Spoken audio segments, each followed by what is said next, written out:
Hi friends, எல்லோரும் எப்படி இருக்கிறீங்க? இன்றைக்கி ஒரு சூப்பரான ஈஸியாக செய்யக்கூடிய ஒரு கொய்யா மசாலா எப்படி பண்ணுறதுன்னு பார்க்கலாம்.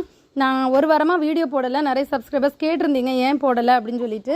அவங்களுக்கெல்லாம் ரொம்ப நன்றி. நான் இனி தொடர்ந்து வீடியோ போடுறேன், சரியா? இது நான் ஒரு மேரேஜ் ஃபங்க்ஷன் போயிருந்தப்போ அங்கே இந்த ரெசிபி வச்சுருந்தாங்க. ரொம்பவே டேஸ்ட்டாக இருந்து, பார்க்கவும் அழகாக இருந்தது, கலர்ஃபுல்லாட்டு. சாப்பிட்றதுக்கு எனக்கு ரொம்பவே பிடிச்சிருந்து. ஆனால் அவங்க எப்படி பண்ணியிருந்தாங்கன்னு எனக்கு தெரியலை. நான் எனக்கு தெரிஞ்ச மாதிரி ட்ரை பண்ணியிருக்கேன், நல்லாவே இருந்துச்சு. ஓகேவா? ஃபஸ்ட்டு இந்த ஒரு கொய்யாவை எடுத்துக்கிறேன். இந்த கொய்யா வந்து சம்மர் டைமில் சாப்பிடக்கூடியது. ரொம்ப இனிப்பு இருக்காது, ரொம்ப தண்ணி மாதிரி இருக்கும், சரியா? அந்த கொய்யா தான். இதை வந்து சின்ன சின்னதாக கட் பண்ணி எடுத்துட்டேன். இனி இதுக்கு தேவையான உப்பு, கொஞ்சமாக உப்பு போட்டு அதை நல்லா மிக்ஸ் பண்ணிடுங்க, சரியா?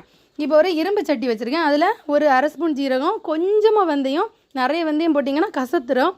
ஒரு அரை ஸ்பூன் கடுகு போட்டு இது கருகாமல் லேசாக வறுத்து எடுத்துடணும். அப்போ நல்ல ஒரு வாசனையாக இருக்குது, அதுக்காக தான், சரியா?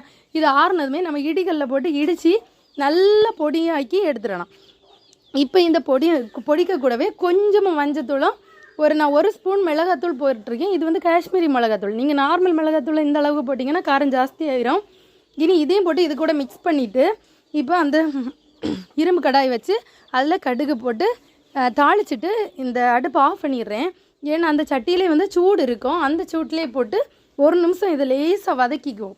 அப்போ அந்த என்ன ஆகும்னா அந்த மிளகாத்தூளில் உள்ள அந்த பச்சை வாசனை இருக்காது, ரொம்பவே டேஸ்ட்டாக இருக்கும்.